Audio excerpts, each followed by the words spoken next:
할렐루야. 오늘은 북방한과 적그리스도라는 제목을 가지고 말씀을 나눠보도록 하겠습니다. 지난주에 북방한의 정체라는 제목을 가지고 말씀을 나눴죠. 연결해서 북방한의 정체가 누구인지, 이 시대의 북방한은 누구인지 그 비밀이 드러나는 날이 될 거예요. 다니엘서를 주신 이유가 이 마지막 때 살아가는 하나님의 종들에게 적그리스도가 누구인지 그 정체를 밝게 알려주시기 위해서 주신 책이 다니엘서예요. 다니엘서가 굉장히 중요한 책이죠. 특히 이 마지막 때 살아가는 하나님의 종들에게는 너무너무 중요한 책이에요. 이 적그리스도가 누구인지에 대해서 우리가 굉장히 이제 알고 싶어하고 좀 애매한 부분이 있었는데 이 다니엘서를 통해서 살펴보니까 너무 쉽게 그 적그리스도의 정체가 드러날 수밖에 없게 그렇게 기록해 놓으신 거예요. 그런 부분들을 오늘 함께 살펴보도록 하겠습니다. 다니엘서 전체 그림을 보실 수 있어야 돼요. 다니엘서는 통이에요. 이 한 가지 주제를 가지고 쭉 말씀하고 계시는 거예요. 그래서 이 느부갓네살이 본 환상, 다니엘이 본 환상, 이 모든 것들이 다 종합해서 한 주제를 얘기하고 있는 거죠. 그 주제가 뭐냐면 이 하나님의 성전, 이 제3성전에 맞춰져 있는 거고 이스라엘의 회복의 시점이 맞춰져 있는 거고 적그리스도가 언제 나타날 것인가에 대해 그 적그리스도가 언제 나타날 것인가에 대해서 얘기하고 계시는 거예요. 이 모든 예언이. 그래서 2장에 이 느부갓네살 왕이 꾼 이 신상, 머리는 어디죠? 바벨론. 예, 이 느부갓네살 왕이죠. 그다음 이 두 팔은 메데 페르시아. 그다음 이 엉덩이 부분 동은 그리스죠. 그 다음에 철나라는 로마예요. 그리고 이 열발가락 시대까지 갈라가는 거죠. 그래서 열발가락 시대 때 뜨인 돌이 사람의 손으로 만들지 않는 뜨인 돌이 와서 치는 거죠. 왜냐하면 이 나라는 사람의 손으로 무너뜨릴 수가 없는 나라이기 때문에 그래요. 예수님만이 무너뜨릴 수 있기 때문에 그래요. 근데 이것도 의도된 거죠. 계획된 거예요. 거기까지 끌고 가시는 거예요. 지구 역사를. 그 맨 마지막에 이 사단의 이 계획, 사단의 생각, 사단의 죄의 그런 모습들이 다 드러난 다음에 치시는 거예요. 왜냐하면 그 죄가 무엇인지 사단의 정체가 드러나야지만 되겠죠. 그래야 다음에는 죄를 짓지 않고 다음에는 또 다른 사탄이 나올 수가 없게 만드는 거죠. 그 작업을 하는 거예요. 그걸 재창조하신다고 하는 거예요. 지금 창조는 하셨지만 다시 지금 창조의 역사를 써가신다고 보셔도 되는 거예요. 죄의 역사를 지금 다루고 계시는, 어떻게 보면 가장 중요한 지금 일을 하고 계시는 거죠. 이 죄라는 게 언젠가 한 번은 누군가가 만들고 나올 거라는 거를 아셨을 거예요. 우리 이 천사들도 자유의지가 있었기 때문에. 그 문제를 가지고 창세 전부터 어떻게 하실 거라는 거를 계획해 놓으셨단 말이에요. 예수님께서 창세 전에 미리 십자가에 죽으실 거를 어떻게 했어요? 아셨죠? 그때 만약에 하나님 아버지랑 회의하시면서 만약에 그런 일이 일어나면 이 예수님께서 십자가에 못 박히실 거라는 거를 계획해 놓으셨다는 거예요. 그런 이야기들이 성경에 기록되어 있죠. 근데 지금은 그 얘기가 아니니까. 어쨌든 이게 이제 계획된 거예요. 이 세상 역사, 이 바벨론의 역사, 이 열발가락 끝시대에 뜨인 돌, 그러니까 예수님께서 치셔서 이 신상이 무너진다는 거를 이제 계획해 놓으신 거죠. 그 계획해 놓으신 거를 예언해 주시는 거예요. 그런데 그대로 그렇게 됐나요? 네. 그대로 됐어요. 아주 그냥 하나도 빠짐없이 그대로 된 거예요. 그런데 이 예언을 받았을 때는 이런 일들이 아직 다 성취가 안 됐을 때 이 예언을 줬기 때문에 놀라운 거죠. 그래서 이 다니엘서가 아주 놀라운 책이라고 말씀하는 거예요. 그리고 이제 7장에 가서 다니엘이 환상을 보죠. 다니엘의 환상을 보는데 이 사자, 곰, 머리 4개 달린 표범, 무서운 짐승의 환상을 보잖아요. 이 사자가 바벨론이죠. 곰이 메데 페르시아고 이 표범, 머리 4개 달린 표범이 그리스고 이 무서운 짐승이 로마란 말이에요. 이 무서운 짐승에도 또 10뿔이 있죠. 그 10뿔하고 10발가락하고 같은 거죠. 그런데 로마에서 끝나는 거예요. 이 철나라에서 이 다니엘서에 보면. 그 왜 그러냐면 지금 로마는 멸망했지만 그 로마의 성격을 그냥 가지고 지금까지 연결되어 있다고 보시는 거예요. 하나님께서는. 그런데 실제로 역사를 보면은 역사도 그렇게 지금 흘러와 있고 그 그리스 로마 정신을 가지고 지금 그대로 이어서 오고 있다는 거예요. 그리고 교황권 있잖아요. 교황이 신성 로마죠? 네. 없나요? 있어요. 멸망했나요? 아니요. 있잖아요. 신성 로마가 존재해요. 죽은 것 같았어요. 없어진 것 같았어요. 그 세력이 나폴레옹의 그 세력에 의해서 없어진 것 같았는데 얼마 전부터 이 세력이 살아나기 시작했죠. 지금 어때요? 완전히 막강해졌단 말이에요. 그렇기 때문에 신성 로마가 죽은 게 아닌 거죠. 지금 신성 로마 그 시대가 연결이 되고 있다는 것을 알 수가 있는 그런 이 대목이고 현실이죠. 그런 이제 지금 상황이고 그건 누구도 부인 못 하잖아요. 이 존재하고 있으니까. 거기다가 오늘 11장에 나오는 그 북방왕의 그 계보를 보면 더 알 수가 있는 거예요. 그 북방왕이 처음 시작하는 게 그리스 왕이에요. 그리스에서 이 네 나라로 나눠져서 북방왕, 남방왕으로 나눠지잖아요. 네. 거기에 북방왕이 처음 나오는 거예요. 북방왕의 시작이 그리스죠. 그런데 맨 마지막 때에도 북방왕이 있단 말이에요. 마지막 때에도. 오늘 그 이야기를 살펴보겠지만. 그래서 그 다니엘서 8장에 보면은 적그리스도가 한왕이 마지막 때, 이 네 나라 마지막 때에 나타난다고 했거든요. 그래서 이 지구 역사를 보면은 이 다니엘서 예언이 맞는 거예요. 철나라가 열발가락 시대까지 통으로 하나 있잖아요. 이 무서운 짐승이 열불 날 때까지 통으로 하나 있잖아요. 이게 연결되어 있는 거예요. 망하지 않은 거죠. 계속 연결되어 있는 거죠. 무슨 말인지 이해가시죠? 그렇게 우리가 이해하면 이 다니엘서가 하나도 틀림없이 맞다는 것을 알 수가 있는 거예요. 성경이 맞나요? 아니면 역사책이 맞나요? 성경이 맞죠. 성경이 맞는 거예요. 그래서 우리는 성경에 맞춰서 이 세상을 보고 역사를 보면은 정확하게 해석이 되는 거예요. 근데 역사책을 보고 성경을 보려고 하면은 안 맞죠? 맞을 수가 없어요. 왜? 뭐가 틀리기 때문에. 역사가 조작된 게 많거든요. 왜곡된 게 많거든요. 거짓으로 쓴 게 많아요. 왜냐하면 그 위에 있는 사람들이 그 역사를 조작할 수가 얼마든지 있죠. 얼마든지 있어요. 그래서 잘한 거는 기록해 놓고 잘못한 거는 빼버리고 막 이렇게 얼마든지 할 수가 있겠죠. 그래서 성경은 정확하게 믿을 수가 있다. 성경이 다니엘서의 그 환상이 정확한 거예요. 지금 이 다니엘서에 기록된 대로 역사를 살펴보니까 틀림없잖아요. 그렇죠? 그래서 그리스 로마가 아직까지 연결되어 있는 거예요. 그 정신으로 지금 하나가 돼 있는 거고 그 증거로 신성 로마 교황권이 있잖아요. 아주 막강해졌죠, 지금은. 성경의 말씀을 성취하기 위해서 저렇게 하는 거예요. 아니면 저렇게 가능할까요? 아니면 불가능해요. 지금 이 시대에. 저 교황권이 저렇게 살아난다는 건 불가능해요, 사실은. 그런데 이 시대에 살아나 있잖아요. 그것도 놀랍게 성경의 계시록에 예언되어 있는 말씀이 성취된 거죠. 그리고 이 7장뿐만 아니라 8장에도 이 또 환상을 보는데 이 두 뿔 달린 순염소, 그리스라고 얘기하고 계시죠. 그 다음에 이 아주 강력한 왕, 이 순염소에게서 강력한 뿔이 나오죠. 알렉산더를 얘기를 하는 거예요. 그리스 나라가 세워질 거고, 근데 그 왕이 금방 부러지죠. 그러면서 네 뿔이 나오죠. 그 네 뿔이 그리스죠. 그리스가 네 나라로 흩어지는 거잖아요. 그 네 뿔에서 또 한 뿔에서 아주 강력한 뿔이 길게 또 나오잖아요. 그 뿔이 노만 거예요.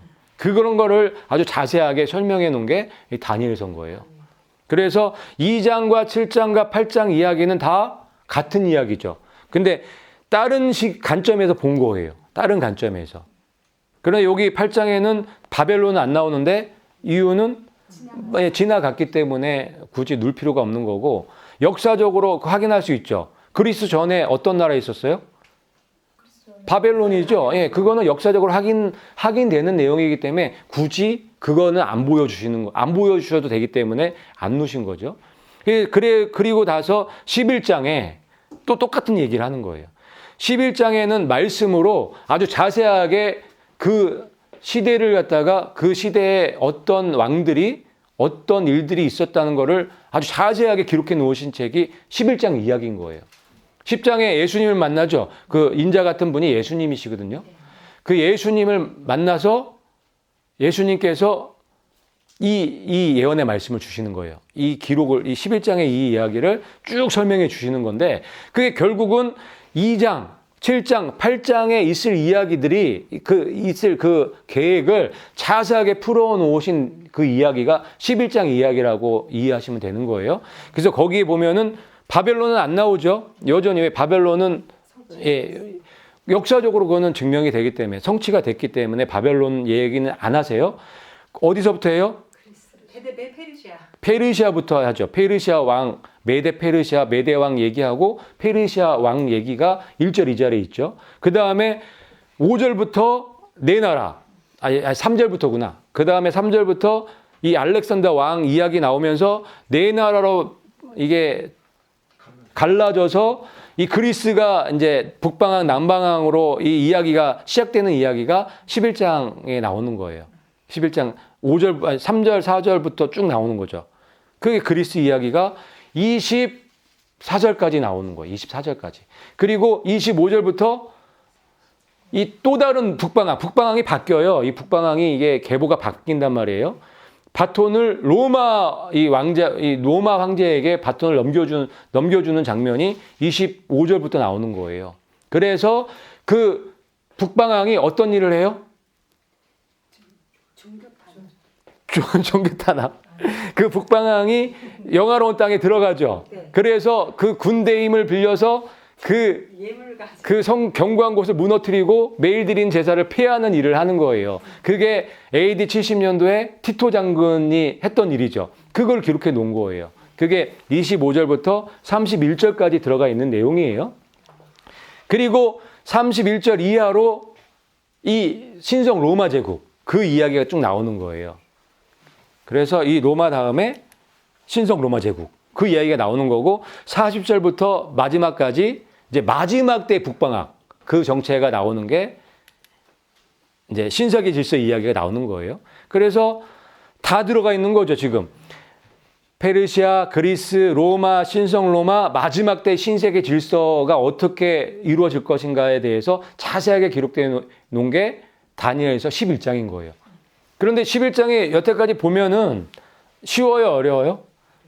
무슨 말인지 잘 헷갈린단 말이에요. 알 수가 없게 막 이 뒤죽박죽인 것처럼 보이지만, 우리가 이 2장과 7장과 8장, 이 다니엘서의 전체 그림을 보고 11장을 보면 11장이 아주 너무너무 쉽게 우리가 알 수 있게 되고 너무너무 중요하다는 걸 알 수 있게 되는 거예요. 그래서 다시 한번 이 10장을 전체적인 거를 보면은 이게 첫 번째 부분이 11장 1절에 2절 부분이에요. 이게 페르시아 왕에 대해서 이야기예요. 그 다음에 두 번째가 11장 3절에서 24절까지 그리스 왕들 이야기예요.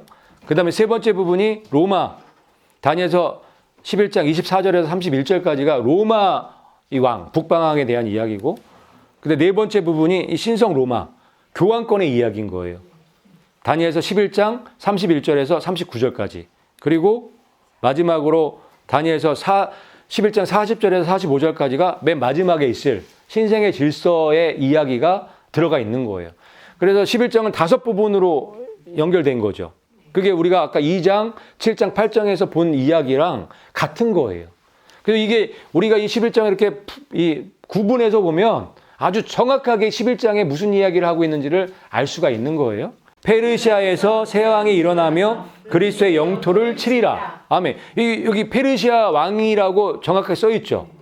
그 앞에는 메데 왕 다리오 이야기 나오고 2절에는 페르시아 새 왕이 일어나는데 네 번째 왕은 더 강해서 그리스 영토를 친다는 그런 얘기예요. 실제로 이런 일이 있었죠. 역사적으로 성취가 된 거예요. 그리고 그리스 그리스가 오면서 알렉산더가 세계를 제패하죠. 근데 갑자기 죽어버려요. 근데 갑자기 죽으니까 후계자가 없죠. 그 부하 4명이 나라를 4등분해서 나눠 먹는 거예요. 그래서 북방왕, 남방왕이 생기는 거예요.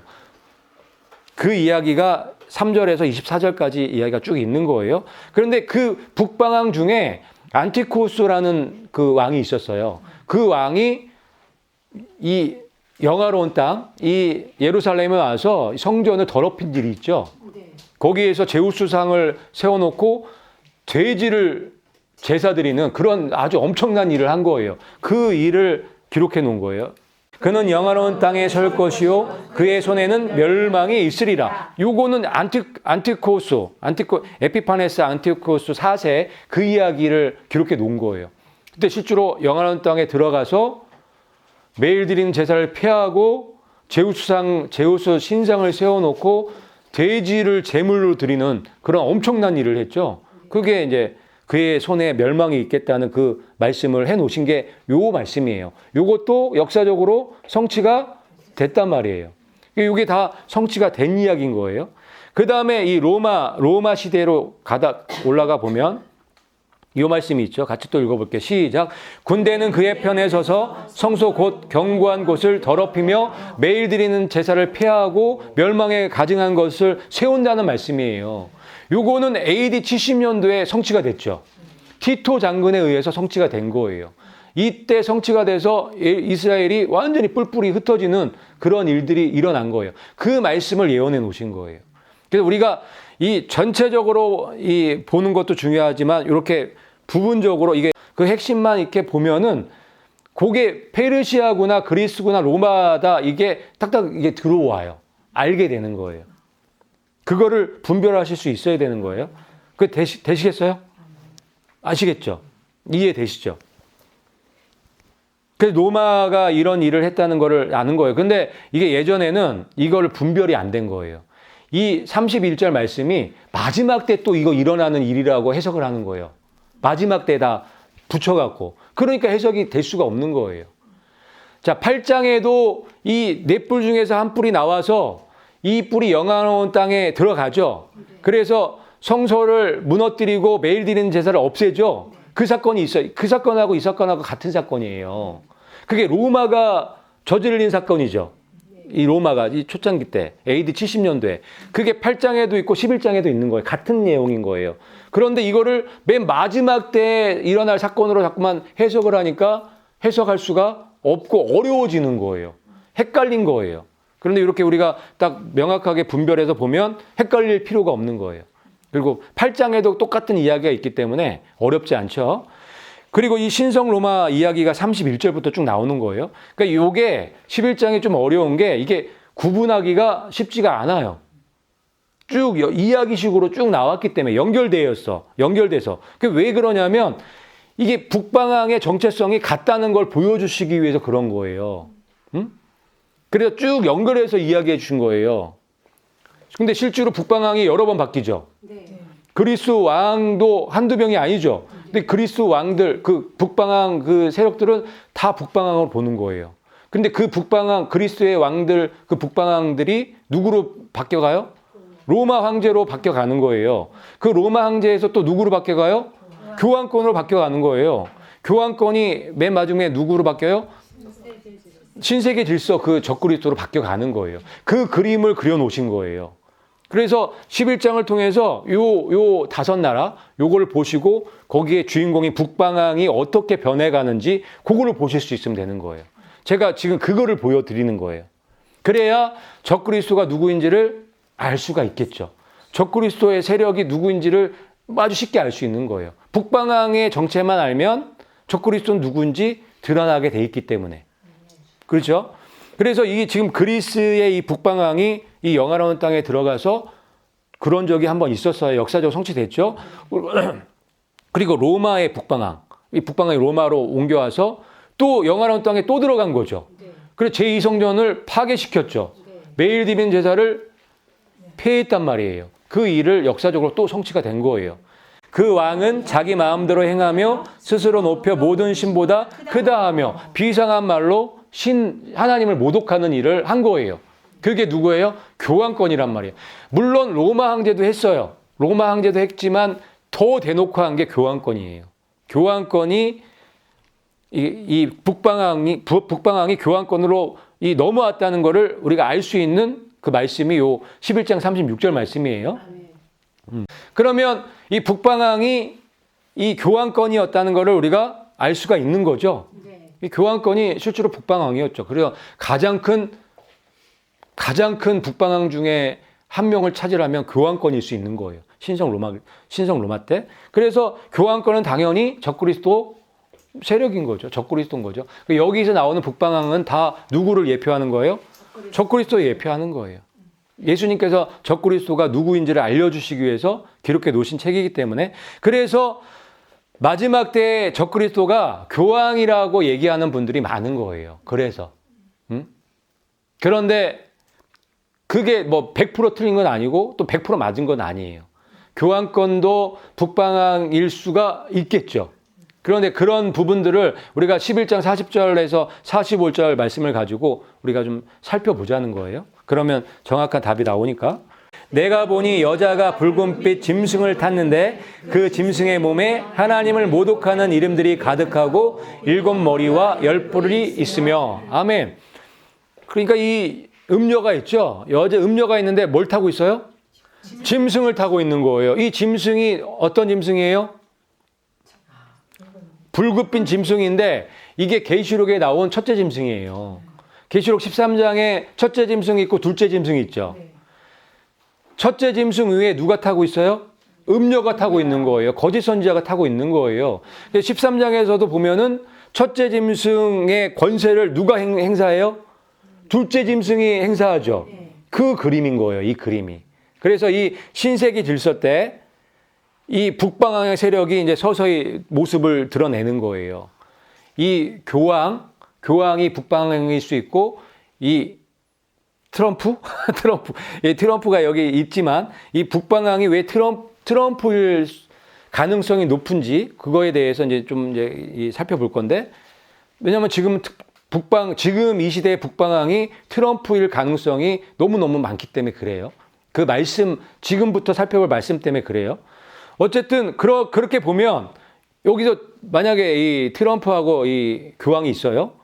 누가 누구를 타고 있는 걸까요? 트럼프가 교황을 탈까요? 교황이 트럼프를 탈까요? 교황이 트럼프를. 그죠? 트럼프가 교황을 타진 않겠죠. 지금 이 시대를 이 세상을 보면 트럼프를 교황이 조정할까요? 트럼프가 교황을 움직일까요? 교황이 트럼프를 조정. 그렇죠. 지금 보면은 이 흐름을 보면 그렇죠. 교황을 찾아가서 인사하는 쪽이 트럼프죠.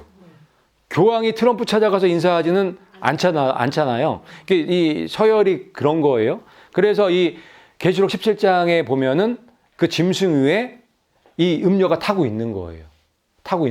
그리고 13장에 첫째 짐승 위에 첫째 짐승의 권세를 가지고 행사하는 그 세력도 거짓 선지자인 거예요.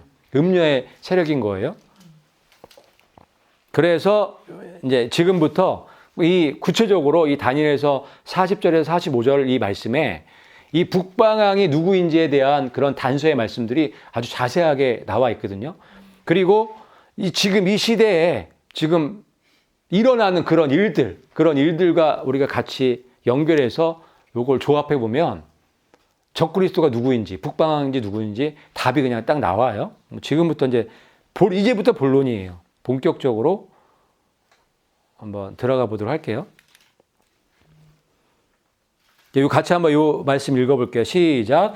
마지막 때에 남방왕이 그와 힘을 겨룰 것이나 북방왕이 병과 마병과 많은 배로 해오리 바람처럼 그에게로 마주와서 그 여러 나라에 침공하여 물이 넘침같이 지나갈 것이요. 아멘.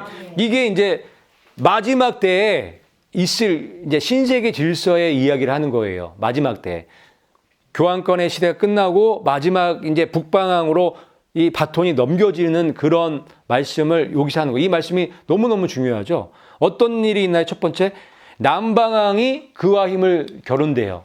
남방왕이 힘을 겨루는데 그 다음에 무슨 일이 일어나요? 북방왕이 병거와 마병과 많은 배로 해오리 바람처럼 그에게로 마주와서 물이 넘친 같이 덮쳐버리는 거예요. 그러면 여기에서 우리가 이 말씀 가운데서 북방왕이 이 시대에, 지금 이 시대에 북방왕이 누가 돼야 될지 이 단서가 되는 말씀이 있는 거예요. 뭘까요? 여기에서. 북방왕은 어떤 사람이어야 돼요?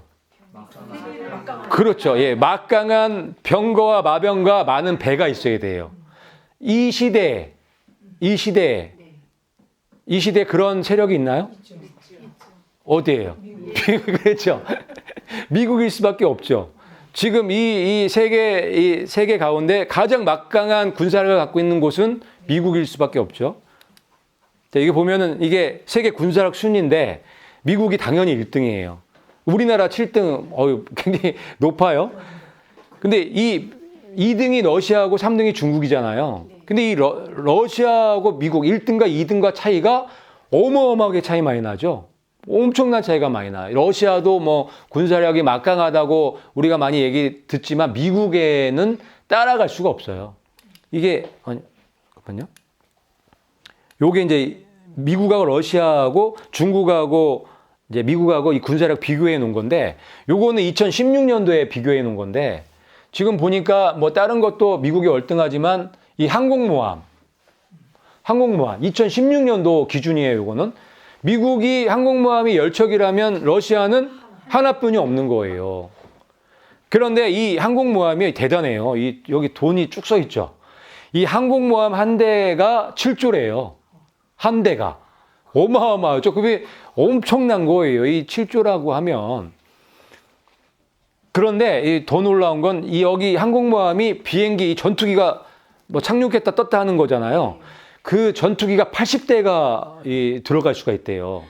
그런데 그 한 대 값이 700억이래요. 전투기 한 대 값이. 그게 80대가 장착이 되는 거예요. 그래서 그 전투기 값만 5조 6천억이에요. 그러면 그가 두 개 합치니까 얼마예요? 12조 6천억이죠. 거기에다가 뒤에 따라다니는 배도 한 대가 1조예요. 그런데 이게 한두 대가 따라다니는 게 아니라 몇백억짜리도 같이 따라다니는 거예요. 이런 게 지금 2016년도까지 10척이었는데 작년 2018년 기준으로 이런 게 한 20척 있대요. 미국에만. 그런데 중국에는 지금 2018년 기준으로 3대, 그래도 2대 많이 쫓아왔죠. 그러니까 이게 중요한 거예요, 이게. 이 항공모함이 몇 대 있느냐가 굉장히 중요한 거예요. 그래, 이 말씀해 보니까 북방왕이 병과 마병과 많은 배로 해오리 바람처럼 그에게로 마주 와서 들어가서 침공할 수 있으려면 이게 있어야 되는 거예요. 항공모함. 그래서 우리나라에도 이 항공모함 막 왔다 갔다 한 적 있었죠. 이게 오면은 북한 김정은이도 뭐 벌벌 떠는 거예요. 얘가 와서 한번 와갖고 한번 회오리 바람처럼 쳐버리면 게임 끝이거든. 그 정도로 위력이 막강한 게 얘인 거예요. 아니 얘는 뭔데 한 대 2조래요. 아니 무슨 비행기가 무슨 뭘로 만들었길래 한 대 2조래요. 이런 것도 있는 거예요. 이 안에. 그러니까 이게 한번 뜨면은 아니 박살나나 봐요. 그런 말씀을 여기다 기록해 놓으신 거예요. 북방왕이 병과 마병과 많은 배로 회오리처럼 덮친다는 거예요. 근데 이런 일이 있었나요? 없었어요. 아니 이런 일이 있었어요. 이런 일이 역사적으로 있었단 말이에요. 근데 이 걸프전 생각나세요? 걸프전? 네. 근데 아프가니스탄 전쟁 아세요? 네. 그리고 지금도 그 전쟁이 진행 중에 있죠. 이 중동 전쟁이라 하죠. 그 전쟁이 지금 진행 중에 있는 거예요. 그래서 이 많은 병거와 많은 마병과 많은 배로 물이 넘친 같이 해오리 바람처럼 치는 일이 사건이 역사적으로 성취가 됐다고 보여지는 거예요. 왜? 그게 역사적으로 지금 진행하고 있기 때문에. 그러면 여기에서 남방왕은 누굴까? 여기에서 남방왕은 누굴까? 이슬람 세력이라고 볼 수밖에 없는 거예요. 이슬람 세력. 이슬람 세력이 까불었죠? 미국한테. 그러니까 미국이 어떻게 했어요? 걸프 이 전쟁을 만들어서 완전히 박살냈죠. 지금 거의 다 끝나는 판이에요. 그렇죠. 아직까지 이란과 뭐 시리아화가 남아있지만 그거는 조금 있다 박살낼 거예요. 조금 있다가. 왜냐하면 성경에 기록돼 있기 때문에. 근데 지금은 거의 뭐 아주 그냥 거의 거기를 쑥대밭으로 만들어 놓은 거 아시죠? 거의 20년 걸렸어요, 지금. 걸프전이 한 20년 됐죠. 2000년 정도 했으니까 한 20년에 걸쳐서 지금 쑥대밭을 만들어 놓은 거를 이 말씀에 지금 예언해 놓으신 거예요. 그러니까 지금 이 말씀이 지금 성취되는 그런 시대에 우리가 살아가고 있다는 거예요. 살아가고 있다는 거예요. 왜 그러냐면, 왜 제가 이 말씀이 성취됐다고 확신을 하냐면, 다음 말씀 때문에 그래. 다음 말씀 때문에. 그 다음 말씀이 벌써 이미 성취가 됐기 때문에 이 말씀은 이미 성취가 돼야 되는 거예요. 그런데 이 일이 이미 역사적으로 있었잖아요. 그러니 성취가 됐다고 볼 수밖에 없는 거란 말이에요. 그래서 이 북방항이 미국이라는 걸 우리가 알 수가 있는 거죠. 이렇게 막강한 군사력을 갖고 있는 세력은 미국뿐이 없어요. 미국뿐이 없어요. 이 시대에. 그래서 이 마지막 때에 이 다니엘서에 기록해 놓은 이 북방항은 미국이다. 그리고 그 미국의 대통령들이다. 대통령들이 4년, 8년, 뭐 7밖에 안 하잖아요. 지금 계속 연결해 갖고 다 북방항으로 보는 거예요. 다. 한 사람만 지칭한 게 아니고. 그런데 지금 문제는 지금 그 미국의 대통령이 누구예요? 트럼프인 거예요. 그래서 지금 북방항은 트럼프인 거예요. 그렇게 우리가 이해할 수 있겠나요? 네. 얼마든지 그게 이해할 수 있는 부분이죠. 왜냐하면 북방항은 한 사람이 아니기 때문에. 그리스 시대 때는 또 그리스 시대에 북방항들이 쭉 있었고, 로마 때는 로마의 북방항들이 쭉 있었고, 교황권 때는 교황들이 북방항이 쭉 있었고, 지금 또 다른 북방항들이 있는 거예요. 그 북방항들이 많은 병과 마병과 많은 배로 회오리바람처럼 이 남방항을 쓸어버릴 수 있을 정도의 군사력이 있는 나라. 이 시대에는 미국뿐이 없죠. 그래서 미국의 대통령이 북방항일 수밖에 없는 거예요. 그래서 지금 현재 트럼프가 북방항인 거예요. 그런데 문제는 지금 이 북방항이 좋은 사람이에요, 나쁜 사람이에요? 그러니까 여기서 이 다니엘서에는 북방항이 누구라고 하는 거예요? 적그리스도라고 하는 거예요. 적그리스도. 이 다니엘서를 보면은 북방항은 적그리스도예요. 그런데 지금 미국 대통령인 트럼프가 무엇으로 지금 비춰지고 있고 얘기하고 있냔 말이에요. 적그리스도인가요? 아니, 고레스로 메시아. 그리스도로 지금 얘기하고 있단 말이에요. 그렇게 믿고 있는 사람들이 너무 많단 말이에요. 그 이야기를 이제 하려고 하는 거예요. 이 나중에 그런 증거들, 그렇게 얘기하는 이야기들. 그러니까 하나님의 말씀과 지금 상황과 어때요? 정반대요. 그게 정상이다. 그게 당연한 거예요. 맞죠? 그래서 7년 환란 시작할 때 흰말이 나타나잖아요. 적그리스도가 나타나잖아요. 네. 평화를 가장해서 네, 네. 그게 다 성취가 되는 거예요. 그 많은 사람들이 누구를 믿어요? 적그리스도를 믿는 거예요. 지금 상황이 너무 성경하고 맞죠? 그런 상황 가운데 있는 거예요. 그래서 우리가 이 성경의 말씀을 알게 되면, 이런 예언들을 알게 되면 미혹되지 않을 수가 있는 거예요. 모르면 쫓아가는 거예요. 적그리스도가 메시아인지 알고 그리스도인지 알고 쫓아가는 거예요. 지금 그래서 그러고 있잖아요. 그게 배교라고요. 그런 상황인 거예요. 그죠? 그래서 이 북방항의 정체가 누구인지를 아는 건 너무 중요한 거예요. 그거를 이 다니엘서에 기록해 놓은 거예요. 핵심이 그건 거예요. 적그리스도가 누구인지, 마지막 때 적그리스도가 누구인지를 알려주시기 위해서 드러내신 거지. 그죠?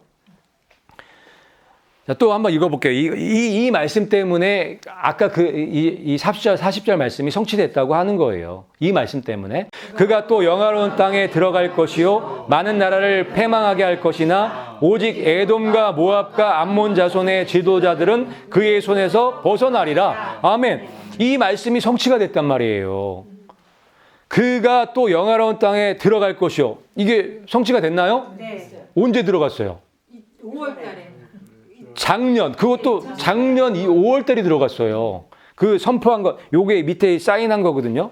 요거 이스라엘의 수도가 예루살렘이라는 거를 선포하면서 이제 이제 그 대사관을 예루살렘으로 옮길 거라는 걸 사인한 거예요. 이게 2017년 12월 6일 날 사인한 거예요. 이건 놀라운 사건이에요. 이거는 아무나 할 수가 있는 게 아니에요. 아무나 못 건드리는 건데 그거를 트럼프가 한 거예요. 그래서 이 사건 때문에 트럼프가 뭐가 됐어요? 메시아가 되는 거예요. 그리스도가 되는 거예요. 이 사건 때문에. 그리고 실제로 이걸 12월 6일 날 사인을 하고 실제로 2018년 5월 14일 건국일이죠. 70년. 이것도 마친 거예요. 기가 막히게 마친 거예요. 건국 70년대에 맞춰서 대사관을 옮긴 거예요. 그거 영화로운 땅으로 들어간 거 맞나요? 저는 그렇게 보여져요. 그래서 이 말씀이 성취가 된 건가요? 성취가 됐단 말이에요. 그래서 아까 40절 말씀이 성취가 됐다고 말씀드리는 거예요.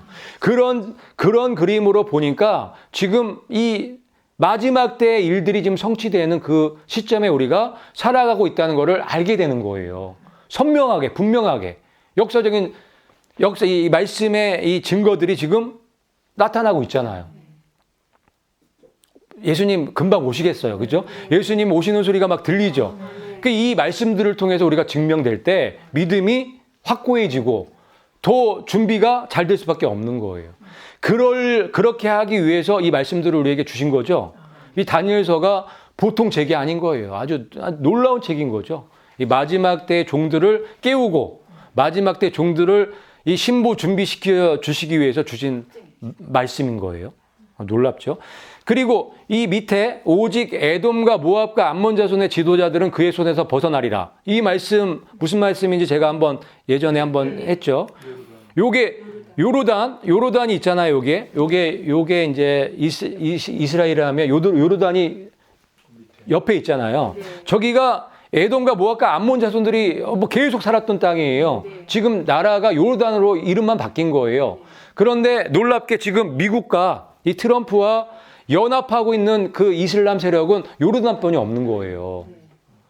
친미란 말이에요. 트럼프하고 아주 각별한.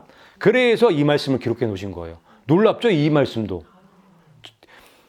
트럼프가 이 요르단 어떻게 할까요? 폐망시킬까요? 아니죠. 지금 요르단 때문에 이 사우디나 이쪽 아랍 지역이 공격 못하고 있는 거예요.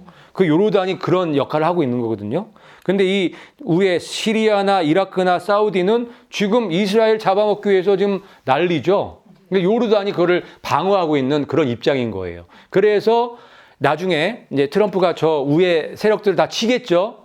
완전히 멸살해 버려요. 말씀에 기록돼 있으니까. 멸살해 버릴 때 이 요르단, 요 에돔과 모압과 암몬 자손들은 어떻게 해요? 완전 벗어난다는 그런 말씀이 기록되어 있는 거예요. 아주 놀라운 말씀 아닌가요?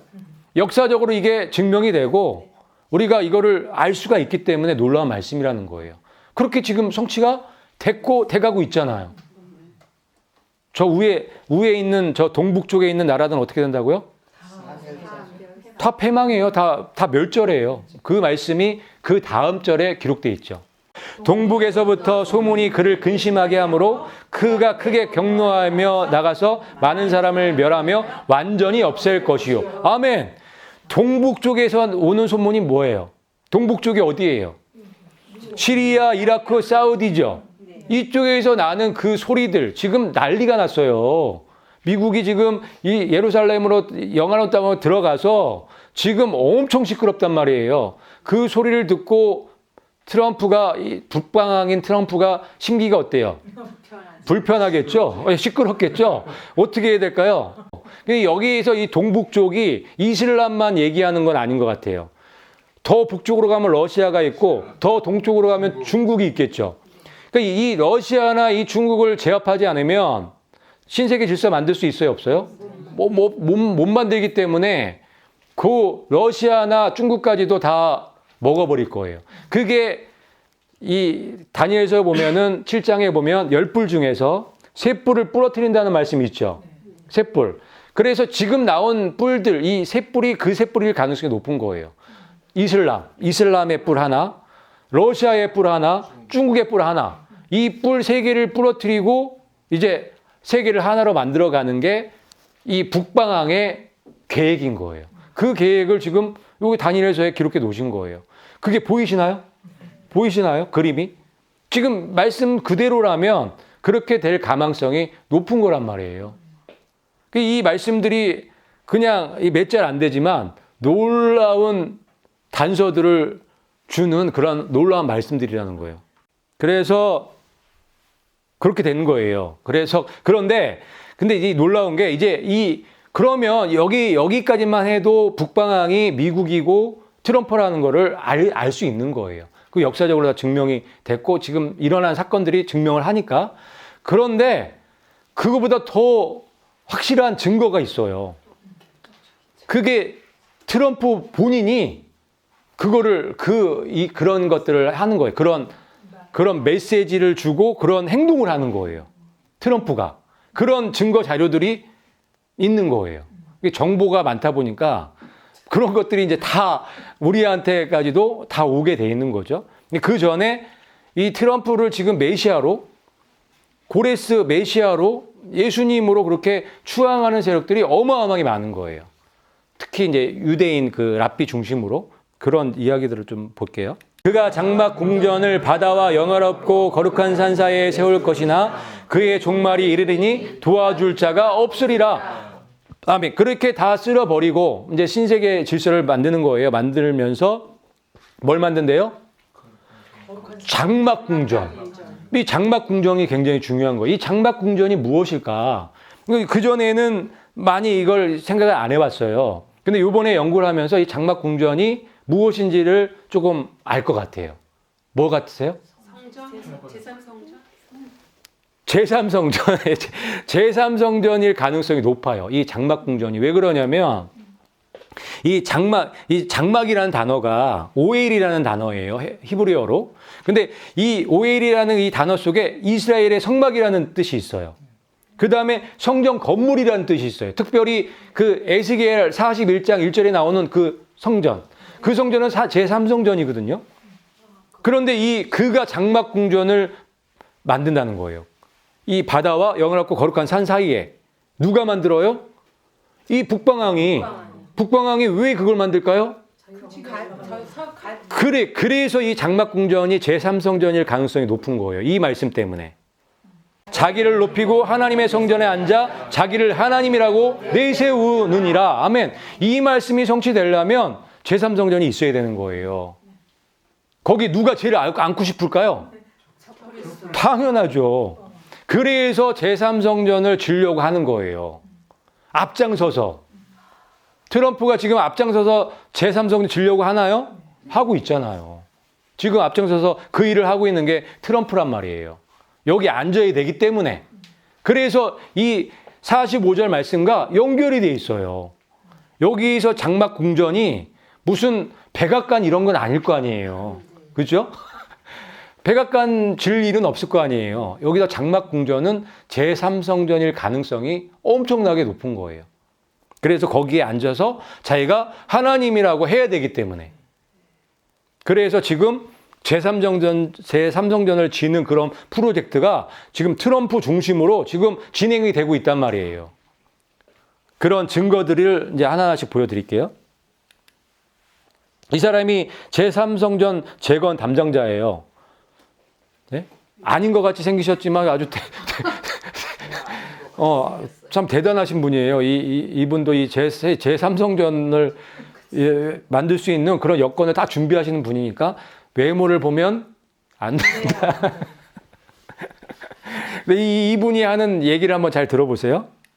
It's unbelievable. Here in the center of Jerusalem, I'm surrounded people from other nations, and we're all talking about one thing: process. That's what it's all about. And this president, he understood. When nobody else understood, he understood we're not talking politics. We're not talking politics. We're talking Torah. We're talking prophets. That's what it's all about. And once we understand it, And I think he understood it. Maybe he can't say it, but he knows. And he's pushing us. He's pushing us. And we the whole world is 네, 요게 뭐 다 알아들으셨어요? 네. 알아보신 거예요? 알아들으신 거예요? 본 거죠. 알아보신 거죠? 굉장히 중요한 얘기를 하고 있는 거예요. 엄청 중요한 얘기하는 거예요. 지금 트럼프가 예언의 성취의 중심에 있다는 거예요. 근데 그 메시아로서, 고레스로서의 그 일을 하고 있다는 거예요. 그런데 하나는 맞고 하나는 틀리죠. 예언의 성취에 아주 중요한 역할을 하는 건 맞아요. 그런데 메시아는 아닌 거예요. 메시아일 수가 없죠. 근데 이 분은 메시아로 믿는 거예요. 고레스로 믿는 거예요. 그렇게 분위기를 만들어 가고 있단 말이에요. 지금 동전 보이시죠? 네. 그게 이 고레스하고 트럼프하고 만든 거예요. 트럼프가 고레스라는 얘기예요, 한마디로. 그 동전 만든 이유가. 그래서 이 양반이 하는 얘기의 핵심은 이거죠. 트럼프 대통령은 다 이해하고 있다는 거예요. 알고 하는 거죠. 모르면 이걸 할 수가 없겠죠. 누가 알려줄까요, 이거를? 뒤에서 누군가가 조종해서 알려주겠죠. 이게 보통 일이 아니에요, 지금. 이게 아주 대단한 일을 지금 하고 있는 거예요. 마지막에 정말 이 큰 성 바벨론을 세우는 일이에요. 이들이 하는 일은. 엄청난 중요한 지금 그런 시점에 우리가 살아가고 있는데 우리는 모르고 있는 거예요. 모르는 것뿐만 아니라 속고 있는 거죠. 이 나쁜 놈인데 좋은 놈을 알고 있는 거예요. 아니, 적그리스도를 그리스도로 알면 이게 보통 문제 아닌가요? 그런데 이게 깨어있다는, 많이 배웠다는 랍비나 아주 깨어있다는 목사나 뭐 이런 분들이 그런 일에 앞장서고 있다는 거예요. 신기해요. 그럼 뭐라 하냐면 토라와 선지자 예언들에 대해 이제 말하고 있다는 거예요. 성경에 기록된 그 예언이 성취되고 있다는 거예요. 성취되고 있죠. 놀랍게. 이걸 제대로 보셔야 되는 거예요. 다니엘서를 우리가 이해를 해야 이거를 정확하게 볼 수 있는 거예요. 아니면 뭐가 뭔지 그렇다고 하니까 그냥 휩쓸려 가는 쪽에 있을 가능성이 높아요. 그 다음에 뭐라고 해요? 예언의 성취 과정에 있다. 요 주화 보이시죠? 트럼프 주화인데 트럼프가 고레스란 얘기예요. 지금은 거의 기정사실 됐어요. 부인하기 어려울 정도로 트럼프는 지금 고레스예요. 이 다니엘서를 제대로 이해하지 못하면 그냥 트럼프는 고레스예요. 저도 그렇게 트럼프가 고레스일 거라고 믿을 뻔했으니까. 이거 그냥 속아요. 아니, 왜냐하면 트럼프가 하고 있는 일이 이 이스라엘 예루살렘 또 하나님의 예언하신 그 말씀을 성취하는 그 일들의 중심에 있거든. 무슨 말 이해가시죠? 그런데 거기에 놀라운 미혹이 있고 음모가 있는 거예요. 그러니까 그렇게 돼야지만 또 계시록의 그 말씀들이 또 성취가 되겠죠. 흰말 타고 오는 적그리스도가 평화의 왕으로 온다는 그 말씀이 성취가 되려면 지금 이 상황이 맞는 거예요. 그 미혹이 보통 미혹이 아닌 거죠. 무서운 미혹인 거죠. 그러면서 뭐라고 해요? 트럼프는 우리와 전 세계가 이 예언들을 성취할 수 있도록 밀어주고 있다. 누가? 트럼프가 제3성전을 짓는 거를 밀어주고 있다는 거예요. 당연하죠. 아까도 살펴봤지만 누가 장막선전은 누가 져요? 북방왕, 적그리스도가 짓잖아요. 그러니까 뒤에서 전폭적으로 밀어줘야 됐죠. 미국 대통령이 트럼프가 안 밀어주면 제3성전 질 수 없어요. 불가능해요. 그런데 지금 트럼프가 앞장서서 그거를 지원해주고 있는 거예요. 그 말씀을 성취해야 되기 때문에. 그렇죠? 요거는 이제 작은 거고, 지금부터 점점 큰 이야기들이 나와요. 점점 큰 아주 충격적인 그런 발언들이 나와요. 이분은 그래도 조금 정직하게. 근데 이분도요, 믿죠, 그냥. 그냥 그 트럼프가 메시아라는 걸 믿고 그렇게 받아들이는 거예요. 그렇게 가는 거예요. 그러니까 확실한 미혹이죠. 이 무서운 미혹인 거예요. 그다음에 요거는 이제 요 미국 방송인데 한번 보세요. We are in the final days. I believe you're going to hear more talk about the great temple being built in Israel. Do you believe that at all? I didn't ask you ahead of time, so maybe. Well, yeah, I mean, certainly, and there's a push for that. And did you notice that one of the very first things when Trump was elected, the rabbis in Israel calling on him and Putin to use their international clout to do what? To rebuild the temple. Don't think this can't happen. I think impetus is on our side right now. I think we're moving towards a moment. And the rabbis over there, some of what the mystical rabbis are saying is very, very curious right now. What can we find out right Will now? we just go? Yeah, I want to know. Hey, well, I know my audience. Yeah. So look, and there's so many of these articles. We've been running them at Skywatch TV almost every week right now. And so I only brought a couple of them with me. This one, Trump upset victory divinely sent to begin messianic process, say Israeli rabbis, right? Now, they're looking at Donald Trump. One of the rabbis illustrated how his name in the gematria, the numerology of his name actually means Messiah. Now, there's some weird stuff here that's going on. So for the Messiah to arrive, you can't think of him like we think of Messiah. We think of Messiah after the model of Jesus. He's the Son of God, divine birth, all that. That's not the way the Jews look at the Messiah. They're looking for a king. They're looking for a political leader. As a matter of fact, Messiah to them means the anointed one, and it goes back to the ancient days when they would anoint a king and recognize him as this is the man that God sent. 예, 여기까지 보시면 무슨 내용인지 알아들으시겠죠? 그러니까 이게 지금 이 트럼프가 메시아라는 거를 조장하는 방송이에요. 요게. 그럴듯하게 이 트럼프하고 그렇게 얘기를 하면 맞춰지면은 정말 메시아 같아요. 고레스하고 똑같아요. 그래서 이런 방송들이나 이런 이 랍비들이나 유명한 목사들이 이런 얘기를 하면 성도들은, 많은 사람들은 믿을 수밖에 없는 거예요. 상황이, 지금 일어나는 상황이 고레스하고 너무 비슷하거든. 그리고 유대인들 입장에서는 이 트럼프가 어떻게 해요? 너무 감사한 사람이죠? 메시아처럼 막 느껴질 수밖에 없잖아요. 그런데 거기에 엄청난 미혹이 있다는 걸 아셔야 되는 거예요. 이 제3성전 중심으로 세계 종교 통합이 또 일어난다는 그 증언을 한 분도 있어요. 그 랍비 중에. 그 정도로 이 제3성전이 엄청난 그 생애 통합을 하는데 중요한 역할을 한다는 거 우리가 이제 아셔야 되는데, 그거는 이제 나중에 하도록 하고, 여기서 이제 중요한 거는 뭐냐면, 유대인들은 메시아 하면 뭘로 떠오른다고? 왕이나 정치가라는 거예요. 그러니까 마지막 때의 적그리스도는 왕이나 정치가가 돼야 돼요. 그 왕이겠죠. 우리가 지금 다니엘서로 봤지만 북방왕이 적그리스도예요. 북방왕이.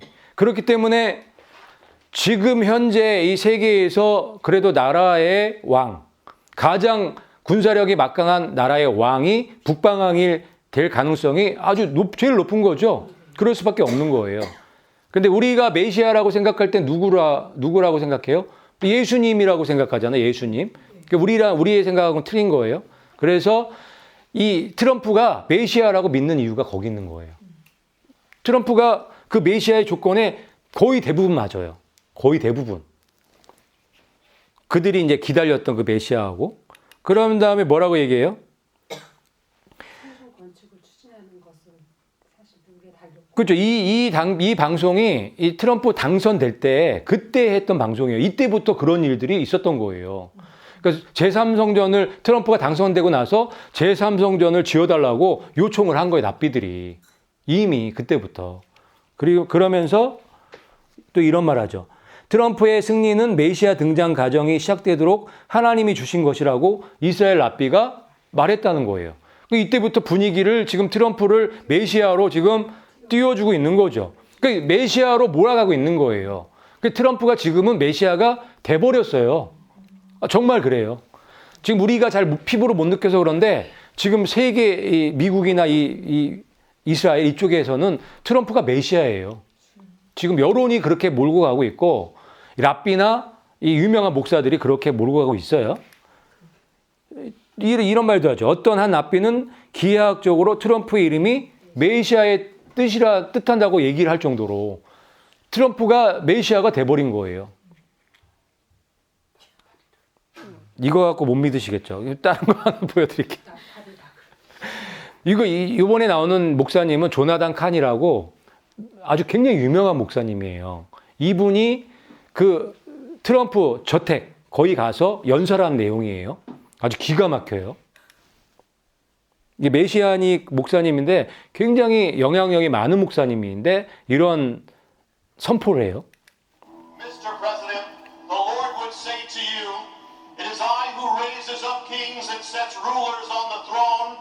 As I lifted up Jehu to stand against evil and give his nation a reprieve and a window for the righteous and a chance for revival, so I have raised you up to be a Jehu to your nation. And as I raised up Cyrus to send forth a proclamation concerning Jerusalem and my people in his first year of power, in the 70th year of my nation, so I raised you up and caused you to send forth a proclamation concerning Jerusalem and my people in your first year of power and in the 70th year of my nation. 이게 놀라운 메시지거든요. 70년. 이게 지금 이 조나단 칸이라는 목사가 지금 엄청난 얘기를 하고 있는 거예요. 트럼프가 뭐래요? 예후와 같은, 고레이스와 같은 메시아라고 지금 얘기를 하고 있는 거예요. 응? 그런데 어때요? 이분이 얘기할 때 어때요? 진짜 같죠? 그런데 이 말이, 이 선포가 진짜가 돼버렸어요. 70년 전에 그랬으니까. 왜? 이 목사님이 이 얘기를 하고 나서부터 이 트럼프가 변했는지, 그 전부터 그랬는지, 트럼프의 이 생각도 변화가 굉장히 많은 거예요. 그래서 트럼프도 본인도 자기가 메시아인지 이제 아는 거예요. 그렇게 믿고 살아요. 지금. 그런 그 움직임, 그런 얘기, 이런 행동들이 포착이 된 거예요. 지금 이 목사님이 하신 얘기 알아들으시겠죠? 지금 트럼프를 완전히 뭘로 만든 거예요? 메시아. 이분 아세요? 이분 보셨어요? 굉장히 유명한 분이에요. 이게 랍비면서 이 메시아닉 목사님인데, 주이시 목사님인데 영향력이 엄청 많은 분이에요. 근데 저 깜짝 놀랐거든요. 이분이 그 트럼프 저택 가서 이런 얘기를 했다는 자체가 깜짝 놀랐어요. 근데 어때요? 이거 그냥 들으면 그냥 믿어요. 그냥 믿어진단 말이에요. 그리고 이 연설을 얼마나 잘해요. 강력하게. 지금 이 엄청난 미혹의 시대에 지금 살아가고 있다는 것을 아셔야 되는 거예요. 이 미혹에서 빠져나오기 위해서 주신 말씀이 다니엘서인 거예요. 그래서 이 마지막 때 북방왕이 누군지 알게 되면 이 미혹에 들어가지 않을 수 있는 거예요. 그래, 다니엘서가 너무너무 중요한 책인 거죠. 자, 그러면 지금 이제 가장 중요한 거, 이제 가장 놀라실 일이죠. 지금도 좀 놀랍죠. 조금씩 놀랍죠. 점점 놀랍죠. 이 마지막이 제일 놀라요. 이 마지막이 제일 놀라요. 왜냐하면 본인이 얘기한 거기 때문에. 트럼프 본인이 얘기한 거기 때문에. 그 전에 어떤 이 방송인인데, 이거 굉장히 유명한 분인데, 이분이 트럼프를 찬양하는 그 메시지를 보낸 그 영상이 있어요. 그거 한번 볼게요. 어떻게 트럼프를 생각하는지. Don't forget, if you haven't watched the show, I happen to be Jewish by birth, and 75% of all Jews vote Democrat, and they don't like Trump. And this is the greatest president for Jews and for Israel in the history of the world, not just America. Trump's the best president for Israel in the history of the world, and the Jewish people love him like he's the king of Israel. They love him like he's the second coming of God. 기가 막히죠. 지금 이 상태예요. 그러면 지금 트럼프가 뭐가 됐어요? 메시아가 됐어요. 그리스도가 된 거예요. 지금 전체적인 지금 세계 여론이 그렇게 만들어가고 있는 거예요. 그러면 점점 그렇게 만들어가면 그렇게 될까요? 되죠. 당연히 되는 거예요. 그게 또 성경에 기록된 하나의 말씀대로 되는 거기 때문에. 그런데 그게 하나도 이상하지 않게 진짜처럼 믿어지는 거예요. 놀랍게. 자, 이게 뭐냐면 그 방송을 보고 이 트럼프가 트위터에다가 올린 거예요, 글을. 그 내용을. 근데 이 일이 언제 있었냐면 2019년 8월 21일. 얼마 전이죠. 그 아까 전에 조나단 칸 그 목사가 그 설교한 게 3월달, 2019년 3월달. 그 지금 트럼프의 심경에도 지금 변화가 있는 거예요. 처음에는 뭐 내가 이랬다가 지금은 점점 메시아가 돼가고 있는 거예요. 지금 거의 확신할 정도로 자기가 메시아인지 알고 있어요. 트럼프가. 그러니까 이게 여론이 그렇게 만들고 사람들이 만들면 자기도 모르게 그렇게 되는 거죠. 실제로 이런 상황이에요, 지금. 이게 제가 어디 꾸며낸 이야기가 아니고 이게 다 증거 자료들이 있잖아요. 지금 세계에서 일어나는 현실이에요. 일이에요. 팩트란 말이에요. 이 사람이 뭐라고 얘기하냐면 트럼프가 전 세계 역사상 가장 유대인을 위하는 가장 위대한 대통령. 맞죠? 트럼프만큼 이스라엘을 그렇게 위한 대통령이 없단 말이에요. 그러니까 그런 일들을 같이 하니까 믿는 거예요. 그렇게 하니까. 그리고 또 뭐라고 얘기하냐면 거기에 더 나가서 세계 역사상 최고의 대통령이 트럼프라는 거예요. 많은 사람들이 다 이 말을 믿는 거예요. 트럼프를 조금이라도 생각하는 사람들은 다 트럼프를 이렇게 생각한단 말이에요. 근데 여기까지는 좋아요. 여기까지는 좋은데 그 다음 발언이 문제죠. 어떻게 생각해요? 트럼프를 마치 이스라엘의 왕인 것처럼 재림한 주님 것처럼 사랑한다는 거예요. 메시아로 여긴다는 거예요. 트럼프를 그리스도로 메시아 다시 오실 예수님으로 지금 믿고 있는 거예요. 이 말을 보면. 그런데 이 방송을 보고 이 방송이 이제 8시, 그러니까 20일 날 8시쯤 6시에서 아마 10시 정도에 있었던 방송이에요. 그 방송이 나가고 나서 바로 그 다음 날 아침에 아까 그 트위터에 트럼프가 이 방송을 보고 글을 쓴 거예요. 이걸 다 인정한다. 내가 가장 위대한 대통령이고 역사상 최고의 대통령이고 내가 이스라엘의 왕처럼 재림한 주인이라는 거를 갖다 인정하는 그런 메시지를 트위터에도 올려버린 거예요. 근데 그 트위터가 6천만 명이 본대요. 트럼프 트위터를. 그럼 이 사실이 지금 6천만 명에게 전해진 거죠. 그럼 그 6천만 명이 또 누구에게인가 전하겠죠. 이제 이 트럼프가 메시아가 되는 게 기정사실화 되는 그 작업이 지금 진행되고 있는 거예요. 그런데 이 사실 이렇게 칭찬을 하면 보통 사람이라면 어떻게 할까요? 반응을. 그렇죠. 아이고, 뭔 소리를 하냐고 뜯어 말릴 거예요. 근데 트럼프는 다 인정해요. 자기가 그렇다고 인정을 하는 거예요. 못 믿으시겠다고요? 네, 트럼프가 직접 인정하는 그 방송을 보시면 이게 진짜구나라는 걸 아실 수 있을 거예요. 이제 보세요. 이게 이제 그날 기자회견을 또 하는 거예요. 트위터에 쓴 그날 8월 21일 날 기자들하고 기자회견을 하는데 기가 막혀요. 잘 들어보세요. 짧지만 엄청난 얘기를 해요. So I have been responsible for a lot of great things for Israel. One of them was moving the embassy to Jerusalem, making Jerusalem the capital of Israel. One of them was the Golan Heights. One of them, frankly, is Iran. Wait a minute, wait. No president has ever done anywhere close to what I've done between Golan Heights, Jerusalem, Iran, and other things. Excuse me, wait a minute. No president has done what I've done. I am the chosen one. So do you believe in the second coming of God? So do you believe in the second coming of God? 안 놀라시네. 뭔 내용인지 이해가 안 되셨어요? 이거 다시 한번 보여드릴까요?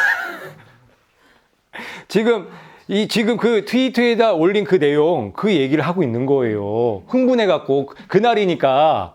그러면서 자기만한 대통령이 역사상 없다고 하는 거죠. 그러면서 자기가 택함받은 자라고 얘기하잖아요.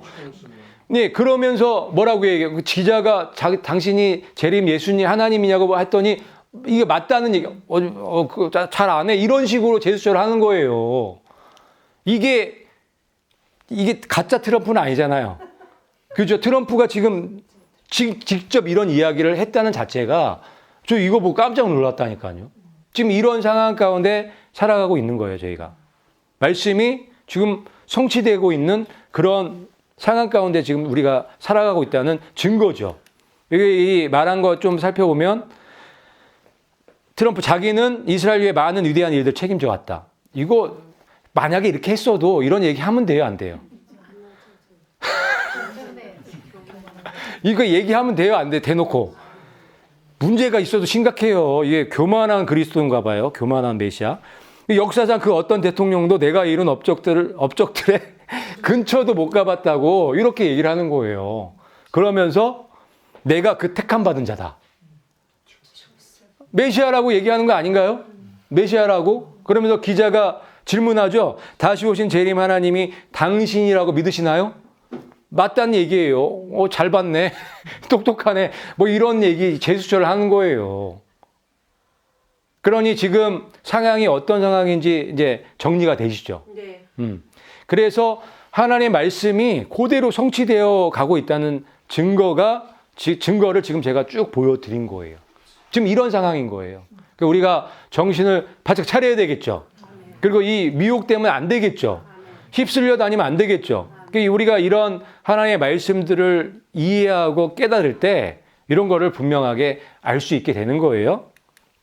같이 한번 읽어보겠습니다. 시작. 이 내 나라 마지막 때에 반역자들이 가득할 즈음에 한왕이 일어나리니 그 얼굴은 뻔뻔하며 속임수에 능하며. 아멘. 아니 이 말씀이 어떻게 트럼프하고 이렇게 맞는지. 아까 트럼프 자기만한 대통령이 없다 하잖아요. 자기만큼 업적을 남긴 대통령이 없다고 하면서 내가 선택받은 자라고 하면서 메시아라고 얘기하는 그 뻔뻔함이, 그리고 그 속임수가 이 말씀과 얼마나 이렇게 일치하냔 말이에요. 그리고 이 내 나라 마지막 때에 한왕이 일어난다고 했죠. 네. 마지막 내 나라. 그러니까 이 그리스와 로마의 마지막 때가 됐나요, 지금?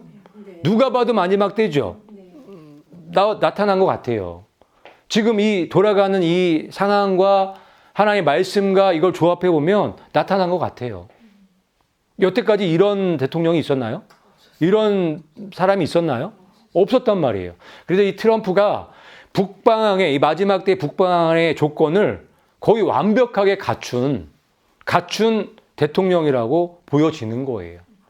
그리고 지금 우리가 이 다니엘서의 1335일, 2300주야 예언의 종착점이 2020년이잖아요.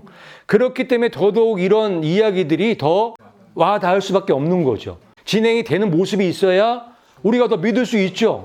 지금 그런 상황들이 얼마나 이렇게 일치가 되냔 말이에요. 그래서 우리가 정말 정신을 바짝 더 차리고 예수님의 신부로 잘 준비해야 되겠습니다.